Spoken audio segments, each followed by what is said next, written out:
est passé à la chronique e-administration de Hassan Sine et c'est juste après ceci.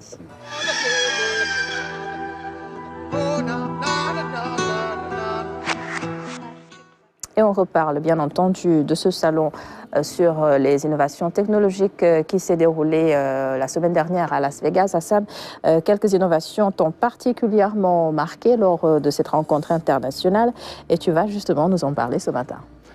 Tout à fait.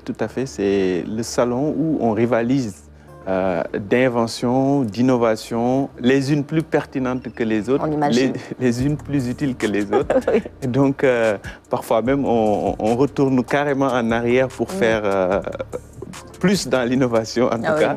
Et c'est ce que j'ai essayé de vous ramasser dans cet élément que je vous propose de suivre. Exactement.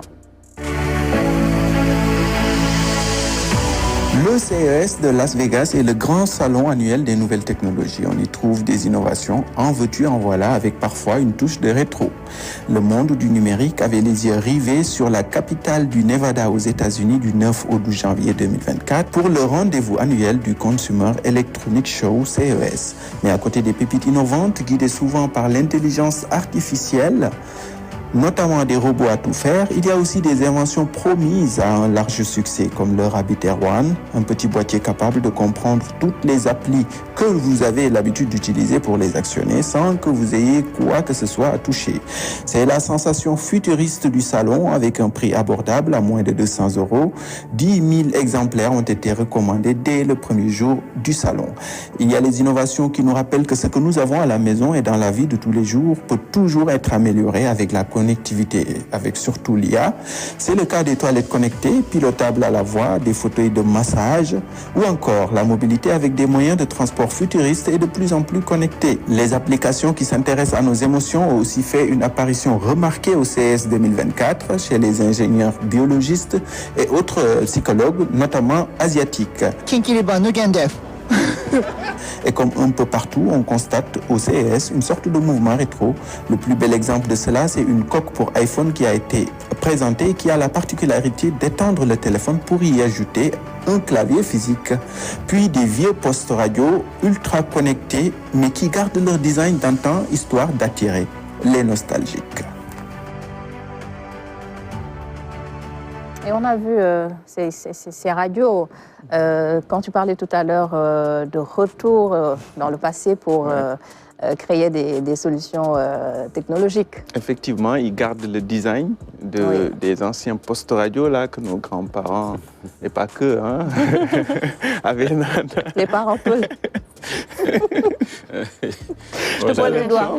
Ils y ajoutent quelques touches électroniques pour encore donner un peu plus d'allant à ces objets-là du quotidien qu'on utilise toujours et qui sont toujours très, très importants. Les objets vintage. Vintage. Comment on les appelle. Voilà. C'est ça. Et il y a même le cas de l'iPhone. Parce que vous savez, l'iPhone a révolutionné un peu les téléphones portables en enlevant le clavier.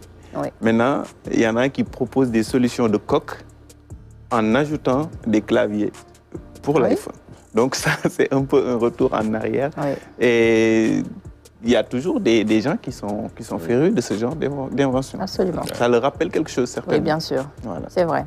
Alors, docteur, vous qui êtes à l'ISRA, c'est à l'ère du temps, hein, les innovations technologiques, même si ce salon a regroupé beaucoup d'experts, pas seulement du Sénégal. On sait que pour le cas du Sénégal spécifiquement, il y a énormément de talents, énormément de créations et énormément de solutions technologiques qui sont proposées aussi. Est-ce que vous, dans le cadre de votre travail, vous êtes à jour par rapport à ces innovations?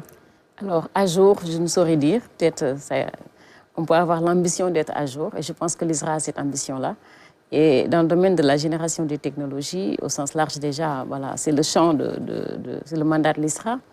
Mais comme vous le savez, avec l'évolution technologique, notamment la digitalisation des techniques agricoles, de certaines pratiques, chaque année, il y a même un salon sur la digitalisation de l'agriculture et il faut y aller pour voir toutes les solutions technologiques qui sont générées.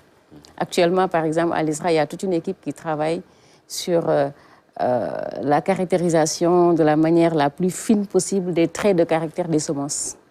Pour voir comment est-ce que ces semences peuvent mieux s'adapter à des conditions climatiques qui sont variables, etc.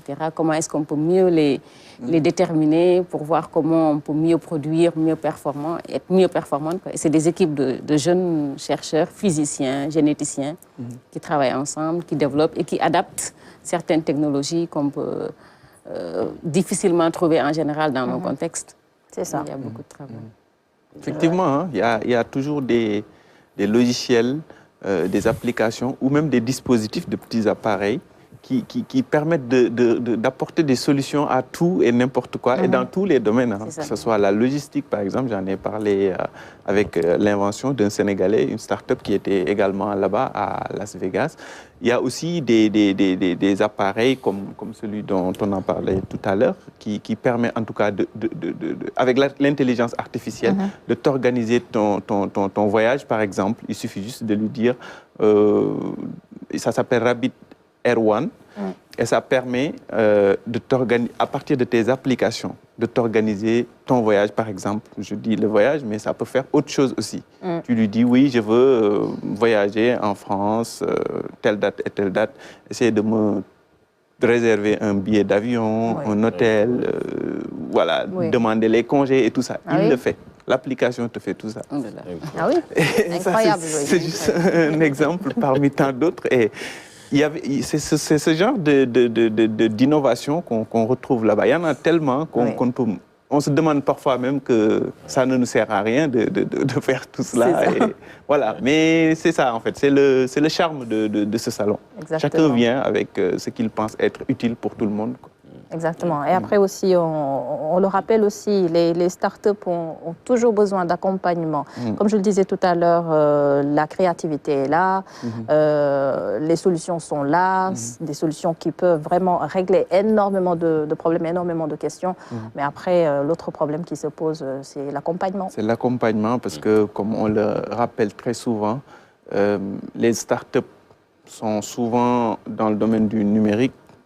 Et la plupart, elles font faillite à presque 80% après 1 an, 2 ans de fonctionnement. Donc, cet accompagnement-là est nécessaire. Et je pense que c'est ce que l'ambassade des États-Unis a compris en essayant d'organiser un peu ce voyage avec Sénégal Numérique et beaucoup de startups qui ont donc participé à cet événement-là pour présenter leurs solutions. Parce que d'habitude, c'est la 5e fois que Sénégal Numérique participe, mais d'habitude, c'était pour aller voir des solutions qui peuvent être implémentées ici au Sénégal ou pour trouver des partenaires qui acceptent de venir travailler avec nous pour développer des solutions.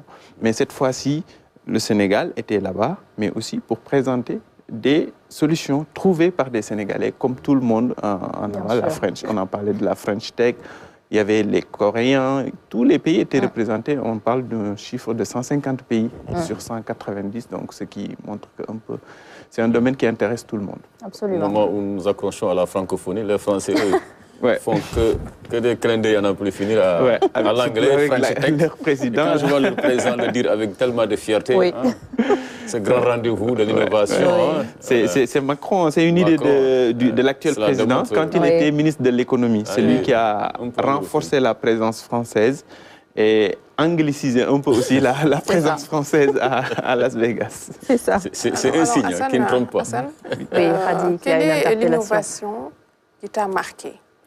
Bon, c'est celle dont j'ai parlé tout à l'heure, l'appareil, le dispositif là, mais j'ai vu aussi beaucoup de fauteuils massants. J'en ai même testé, et donc vous installez et après le fauteuil fait le travail partout. Tout le corps. Pour une bonne remise en forme. Oui, et ça c'est assez impactant quand même. C'est ça qui t'a le plus marqué? Non, Ça fait partie des choses qui t'ont marqué. Ça fait partie des choses, ça fait partie des choses. Exactement. Mais il y a quand même beaucoup d'astuces, beaucoup de petits détails qui sont très importants. Il y a même des toilettes connectées. Hein. On se demande bien à quoi ça sert. Mais bon. Et la Chine... peut-être Oui, les Asiatiques, par contre, sont toujours les premiers, sont les premiers sur ce genre d'innovation. Oui. Mais cette année, ils sont encore allés plus loin en revenant un peu sur les émotions. C'est-à-dire, ils créent des applications qui essaient d'imiter l'émotion humaine. Parce que c'est ce qui manque, en fait, à l'outil technologique. Voilà. Maintenant, c'est leur chantier. Ils sont en train de faire des applications, des logiciels qui essaient d'imiter nos émotions, qui essaient en tout cas de s'humaniser, comme l'a dit madame, de plus en plus. Et ça aussi, c'est très... Ça fait peur un peu aussi. Ah oui. Ça fait peur parce que si une machine arrive à faire vraiment tout ce qu'un humain peut faire... Voilà. Moi, j'ai vu un robot comme un être humain. Ouais. Ah oui? Oui, il avait des réactions humaines et tout. Véritablement, il fonçait les yeux comme ça. Voilà.